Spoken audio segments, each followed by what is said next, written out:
सुप्रभात। Lord William Bentinck secondary school द्वारा आयोजित हिंदी की कक्षा में आप सभी का स्वागत है। आज हम पढ़ रहे हैं आचार्य हजारी प्रसाद द्विवेदी द्वारा लिखित क्या निराश हुआ जाए। मेरा मन कभी कभी बैठ जाता है। समाचार पत्रों में ठगी, डकैती, चोरी, तस्करी और भ्रष्टाचार के समाचार भरे रहते हैं।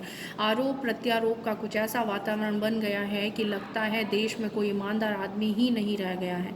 हर व्यक्ति संदेह की दृष्टि से देखा जा रहा है। जो जितने ही ऊंचे पद पर हैं उनमें उतने ही अधिक दोष दिखाए जाते हैं। एक बहुत बड़े आदमी ने मुझसे एक बार कहा था कि इस समय सुखी वही है जो कुछ नहीं करता है। जो कुछ भी करेगा उसमें लोग दोष खोजने लगेंगे और उनके सारे गुण भुला दिए जाएंगे और दोषों को बड़ा चढ़ाकर दिखाया जाने लगेगा। दोष किस में नहीं होते। यही कारण है कि हर आदमी दोषी अधिक दिख रहा है, गुणी कम और बिल्कुल ही नहीं। स्थिति अगर ऐसी है तो निश्चय ही चिंता का विषय है। क्या यही भारतवर्ष है जिसका सपना तिलक और गांधी ने देखा था? रविंद्रनाथ ठाकुर और मदन मोहन मालवीय का महान संस्कृति सभ्य भारतवर्ष किस अतीत के गहवर में डूब गया है? गहवर मतलब गर्त अर्थात गड्ढा। आर्य और द्रविड़, हिंदू और मुसलमान, यूरोपीय और भारतीय आदर्शों की मिलन भूमि मानव महासमुद्र क्या सूख ही गया है? मेरा मन कहता है ऐसा क्यों हो रहा है? ऐसा क्यों नहीं सकता है? हमारे महान मनीषियों के सपनों का भारत है और रहेगा। यह सही है कि इन दिनों कुछ ऐसा माहौल बना है कि ईमानदारी से मेहनत करके जीविका चलाने वाले निरीह और भोले भाले श्रमजीवी पिस रहे हैं और झूठ तथा फरेब का रोजगार करने वाले फल फूल रहे हैं। ईमानदारी और मूर्खता का पर्याय समझा जाने लगा है। सच्चाई केवल भीरू और बेबस लोगों के हिस्से पड़ी है। ऐसी स्थिति में जीवन के महान मूल्यों के बारे में लोगों की आस्था ही हिलने लगी है। भारतवर्ष ने कभी भी भौतिक वस्तुओं के संग्रह को बहुत अधिक महत्व नहीं दिया है और उनकी दृष्टि में मनुष्य के भीतर जो महान आंतरिक गुण स्थिर भाव से बैठा हुआ है वही चरम और परम है।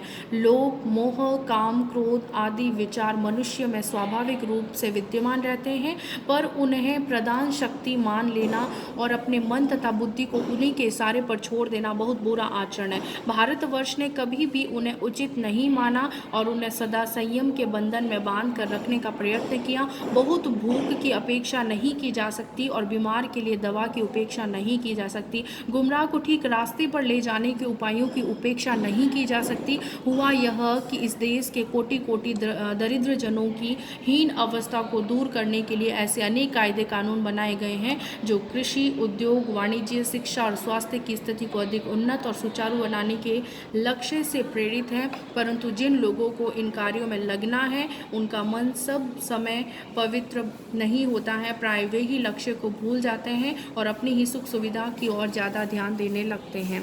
भारतवर्ष सदा कानून को धर्म के रूप में देखता आ रहा है। आज एकाएक कानून और धर्म में अंतर कर दिया गया है। धर्म को धोखा नहीं दिया जा सकता, कानून को दिया जा सकता है।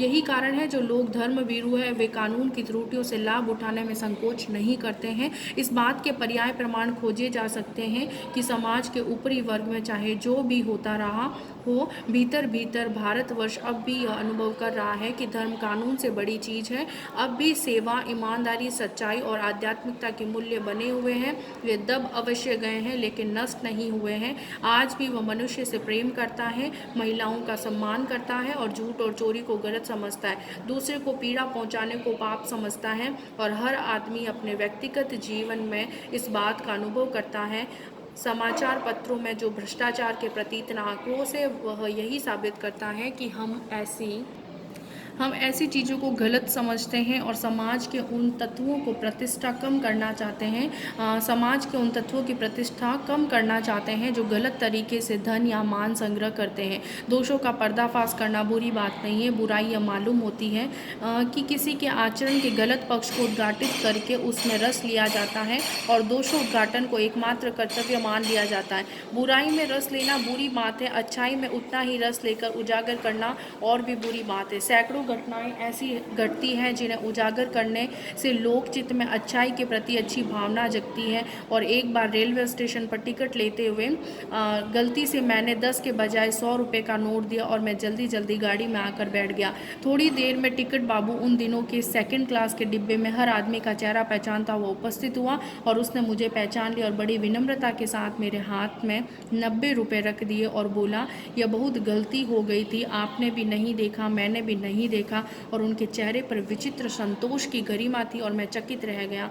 मैं कैसे कहूँ कि दुनिया से सच्चाई और ईमानदारी लुप्त हो गई है। वैसी अनेक अवांछित घटनाएं भी हुई है, परंतु यह एक घटना ठगी और वंचना की अनेक घटनाओं से अधिक शक्तिशाली है।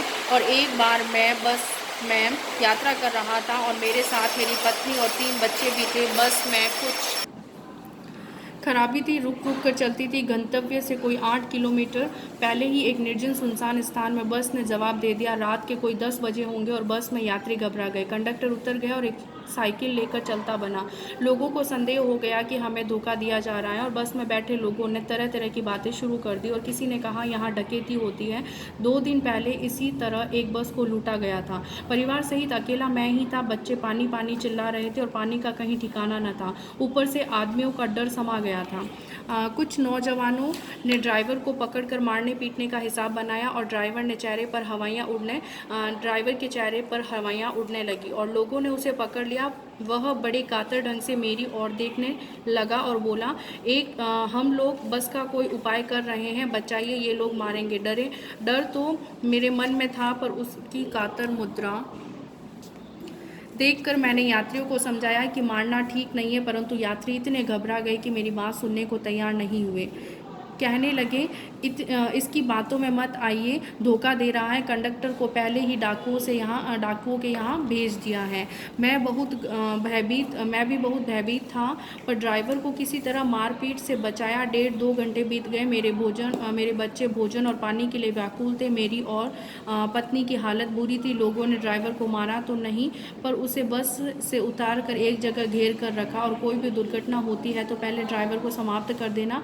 उन्हें उचित जान पड़ा और मेरे गिड़गिड़ाने का कोई विशेष असर नहीं पड़ा। और इसी समय क्या देखता हूँ कि एक खाली बस चली आ रही है और उस पर हमारा बस कंडक्टर भी बैठा हुआ है और उसने आते ही कहा, अड्डे से नई बस लाया हूँ, इस पर बैठ जाइए, इस बस पर बैठिए।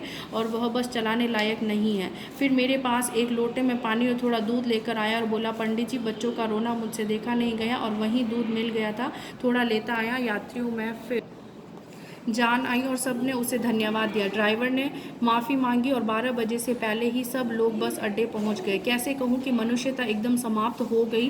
कैसे कहूं कि लोगों में दया माया रह ही नहीं गई। जीवन में जाने कितनी ऐसी घटनाएं हुई जिन्हें मैं भूल नहीं सकता। ठगा भी गया हूँ, धोखा भी खाया है, परंतु बहुत कम स्थलों पर विश्वासघात नाम की चीज़ मिलती है। केवल उन्हीं बातों का हिसाब रखो जिनमें धोखा खाया है, तो जीवन कष्टकर हो जाएगा। परंतु ऐसी घटनाएं भी बहुत कम नहीं है जब लोगों ने अकारण सहायता की है, निराश मन को ढाढ़स दिया है और हिम्मत बंधाई है। कविवर रविंद्रनाथ ठाकुर ने पहले प्रार्थना गीत में भगवान से प्रार्थना की थी कि संसार में केवल नुकसान ही उठाना पड़े, धोखा ही खाना पड़े, तो ऐसे अवसरों पर ही हे प्रभु मुझे ऐसी शक्ति दो कि मैं तुम्हारे ऊपर संदेह न करूं।